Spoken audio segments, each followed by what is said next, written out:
Assalamualaikum dan salam sejahtera kepada pensyarah kami iaitu Encik Hashim bin Ismail serta rakan-rakan sekalian.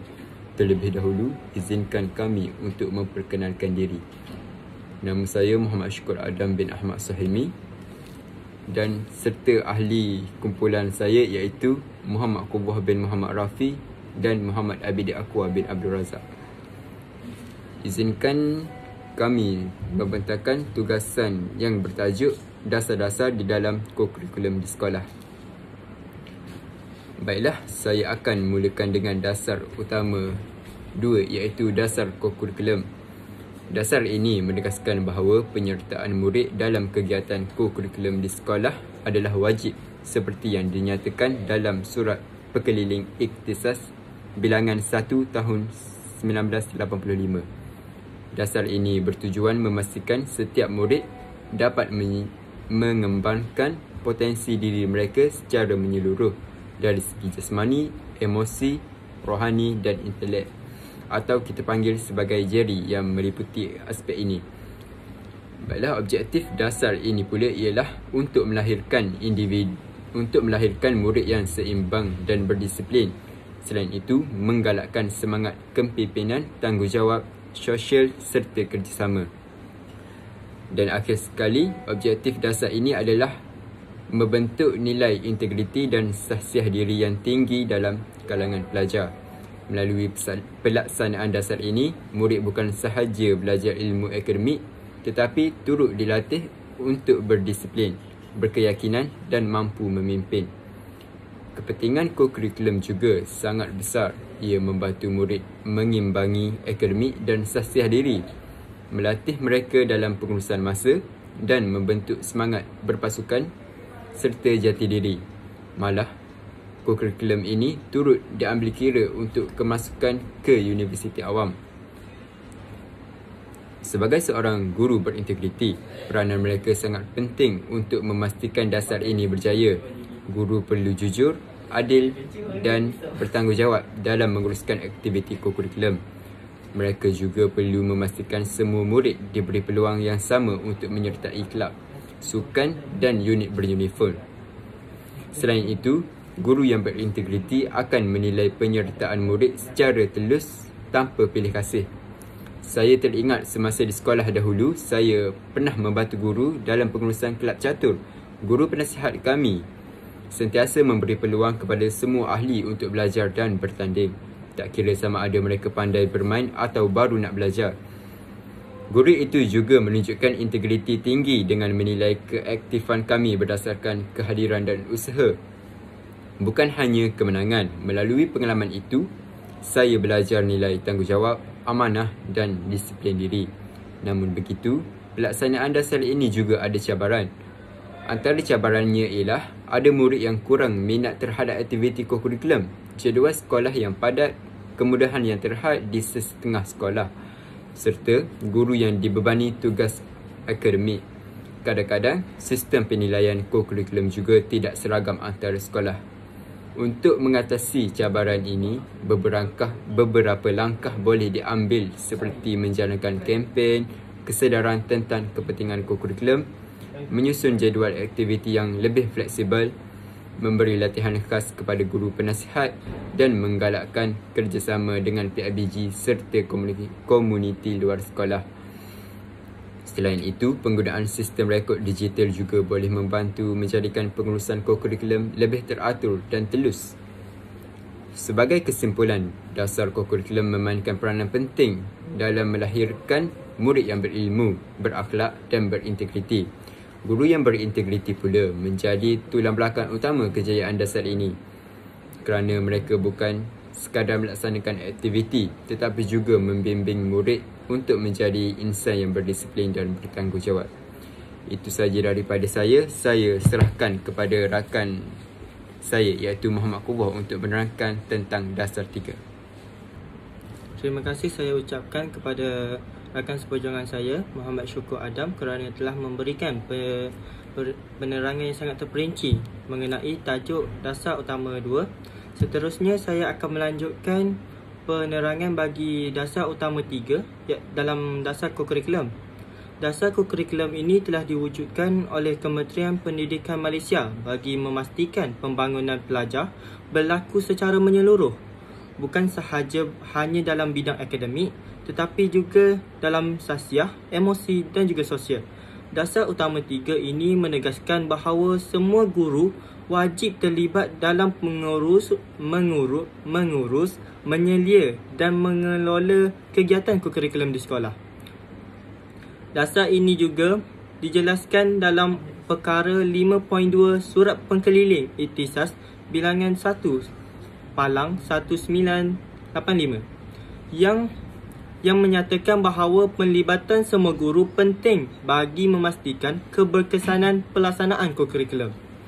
Objektif dasar utama 3 adalah untuk antara objektif utamanya ialah dasar ini untuk memastikan semua guru mengambil bahagian secara aktif dalam aktiviti kurikulum supaya program berjalan dengan lancar dan berkesan.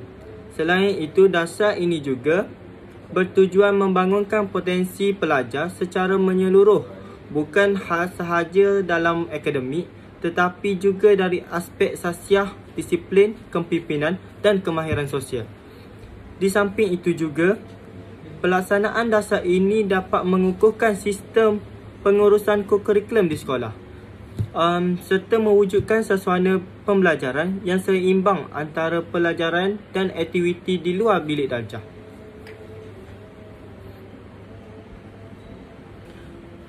Walaupun dasar ini membawa banyak kebaikan kepada pelajar dan kepada guru, tetapi pelaksanaannya juga turut mempunyai cabaran tertentu. Antara cabaran utama ialah beban tugasan guru yang sangat tinggi. Hal ini dikatakan demikian kerana mereka perlu mengimbangi antara tanggungjawab mengajar, tugasan pentadbiran dan juga aktiviti kurikulum. Selain itu, kekurangan kemudahan dan peralatan di sekolah, terutamanya di kawasan luar bandar. Hal ini dapat menyukarkan pelaksanaan aktiviti kurikulum yang lebih menarik. Terdapat juga masalah kurang minat dalam kalangan guru dan juga murid terhadap kurikulum serta kekangan masa akibat jadual di sekolah yang sangat padat. Pelaksanaan dasar utama 3 juga memberikan banyak kesan positif kepada sekolah dan juga pelajar. Pertama, pelajar menjadi lebih berdisiplin, bertanggungjawab dan seimbang kerana mereka terlibat dengan pelbagai aktiviti yang dapat melatih kemahiran insaniah mereka. Kedua, hubungan antara guru dan murid akan menjadi lebih rapat dan mesra kerana mereka berinteraksi bukan hanya dalam bilik darjah tetapi juga dalam aktiviti di luar bilik darjah seperti sukan, kelab dan unit beruniform. Ketiga, dasar ini turut menghidupkan suasana sekolah dengan pelbagai aktiviti yang dapat membina semangat kerja, berpasukan dan kepimpinan. Namun begitu, jika dasar ini tidak dilaksanakan dengan baik, beberapa kesan negatif mungkin timbul seperti aktiviti kurikulum menjadi tidak teratur, murid kehilangan minat untuk menyertai dan beban tugasan guru yang tidak seimbang. Sebagai contoh, pengalaman saya di sekolah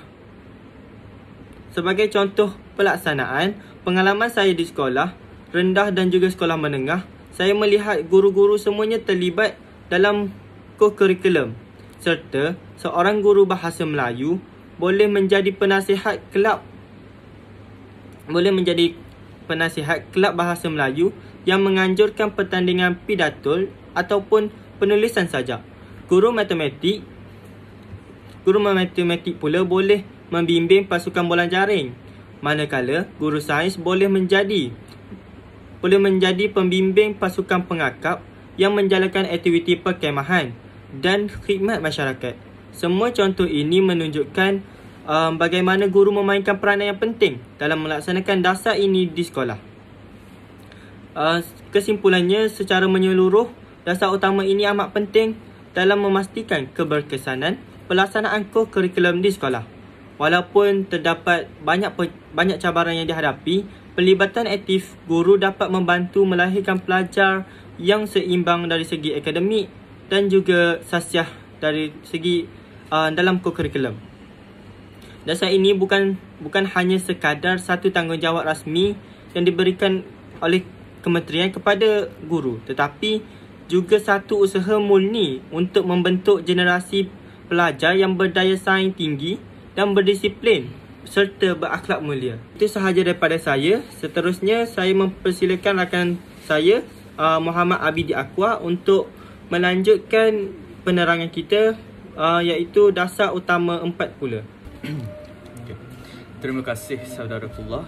Jadi saya akan melanjutkan perbincangan tentang dasar utama 4 dalam dasar kurikulum, iaitu salah satu dasar penting dalam pendidikan negara. Pertama, dari segi pengenalan, dasar ini menekankan bahawa aktiviti kurikulum di sekolah bukanlah aktiviti sampingan atau sekadar pengisian masa lapan. Sebaliknya, ia merupakan kesinambungan daripada proses pengajaran dan pembelajaran di dalam bilik darjah. Jika di dalam kelas murid mempelajari ilmu teori, maka melalui kurikulum, murid diberi peluang untuk mempraktikkan dan menghayati ilmu tersebut dalam situasi sebenar.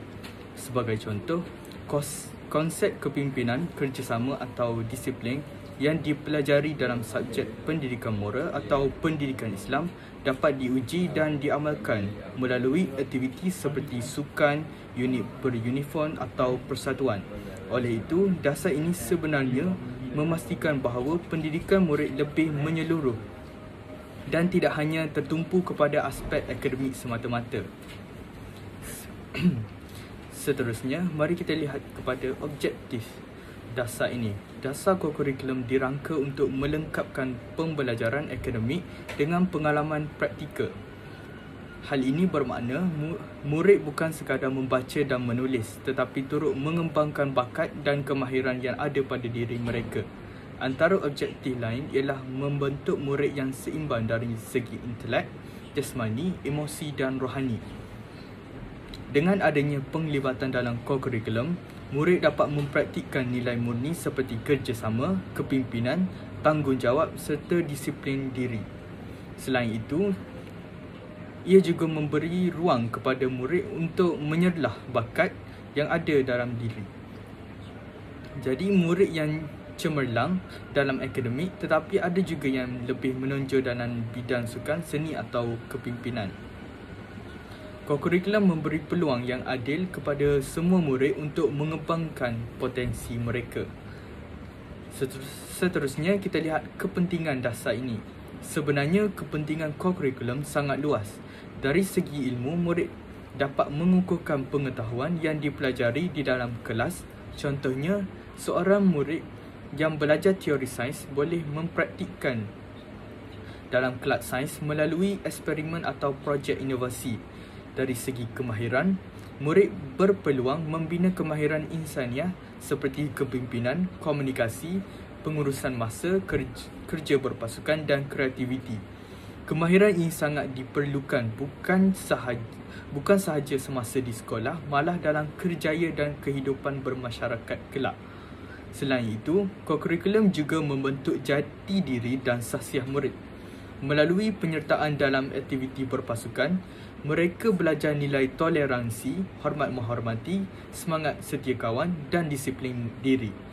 Tidak kurang pentingnya, kurikulum juga menyumbang kepada kesihatan fizikal dan mental.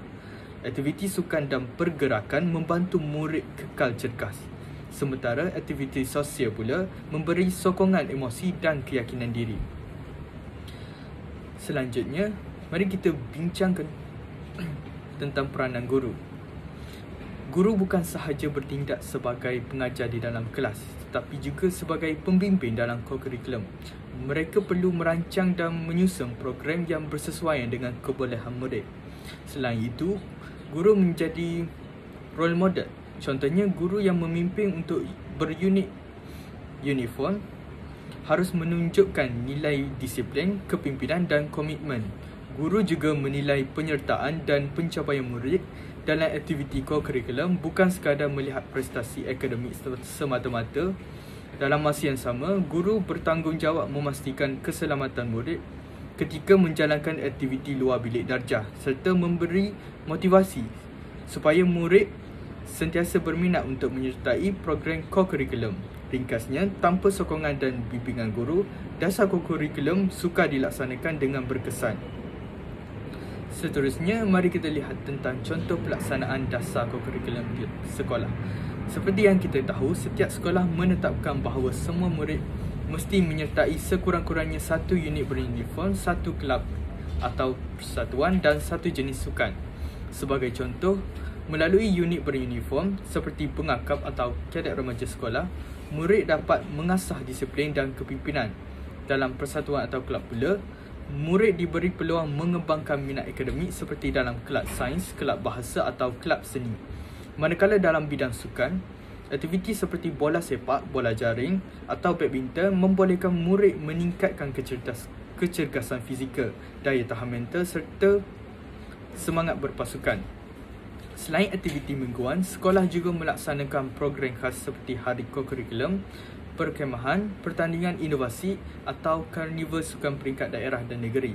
Ini semua adalah antara bentuk pelaksanaan dasar co-curriculum yang nyata dan memberi peluang kepada murid untuk menonjolkan bakat mereka. Seterusnya, saya kongsikan contoh pengalaman saya melihat seorang guru, iaitu seorang guru penasihat unit beruniform pengakap yang perlu melatih murid untuk menghadiri perkhemahan tahunan. Guru tersebut bukan sahaja mengajar kemahiran asas seperti kawat kaki, ikatan dan simpulan, tetapi juga perlu memastikan keselamatan, disiplin dan kebajikan murid setiap program. Walaupun tugas ini memerlukan komitmen masa yang panjang, ia memberi peluang kepada murid untuk belajar berdikari, bekerjasama dan mempraktikkan kemahiran ikhtiar hidup. Selain itu, seorang guru yang menjadi penasihat kelab akademik juga perlu membimbing murid dalam persediaan pertandingan pidato atau syarahan. Jadi, guru tersebut berperanan memberi tunjuk ajar cara menyusun hujah, melatih intonasi suara serta memberi keyakinan kepada murid untuk bercakap di hadapan orang ramai. Melalui pengalaman ini, saya dapat melihat guru yang berkembang daripada seorang yang pemalu. Mungkin guru itu merupakan seorang yang pemalu tapi menjadi seorang yang yakin. Seterusnya, kita lihat cabaran. Sudah tentu dasar ini menghadapi cabaran. Antara cabaran utama ialah kekangan masa. Murid dan guru sudah dibebani dengan jadual akademik yang padat, menyebabkan aktiviti co-curriculum kurang diberi perhatian. Selain itu, tidak semua sekolah mempunyai kemudahan atau peralatan yang mencukupi untuk melaksanakan aktiviti secara optimal. Dari segi murid pula, ada yang kurang minat atau komitmen kerana menganggap kurikulum tidak sepenting akademik. Malah penlibatan ibu bapa juga masih rendah. Ada ibu bapa yang lebih menekankan pencapaian akademik berbanding kurikulum. Satu lagi cabaran ialah bagaimana menilai pencapaian murid dalam co-curriculum kerana tidak semua nilai dan kemahiran dapat diukur melalui markah atau grade. Akhir sekali, langkah mengatasi cabaran ini juga telah digariskan, antaranya ialah dengan menyusun jadual co-curriculum yang lebih fleksibel supaya tidak mengganggu akademik. Sekolah juga boleh bekerjasama dengan komuniti setempat seperti pihak berkuasa tempatan, NGO atau alumni sekolah untuk mendapatkan kemudahan dan sokongan kewangan. Murid yang aktif pula wajar diberi pengiktirafan seperti CJ, anugerah atau merit tambahan supaya mereka lebih bersemangat. Kesedaran ibu bapa boleh dipertingkatkan melalui taklimat, hari co-curriculum atau pameran pencapaian murid. Selain itu, sistem penilaian yang lebih holistik boleh digunakan, misalnya melalui portfolio murid, rekod pencapaian aktiviti atau rubrik kemahiran insaniah. Dengan cara ini, usaha dan pencapaian murid dalam co-curriculum dapat dinilai secara lebih menyeluruh. Kesimpulannya, dasar co-curriculum memainkan peranan penting dalam memastikan murid bukan sahaja cemerlang dalam akademik tetapi juga seimbang dari segi tetapi juga seimbang dari segi sahsiah, emosi, rohani dan jasmani. Co-curriculum adalah medan yang melengkapkan pendidikan formal dan membentuk murid yang lebih bersedia menghadapi cabaran kehidupan. Jadi itu sahaja perbincangan daripada kumpulan kami mengenai dasar-dasar di dalam co-curriculum. Sekian, terima kasih.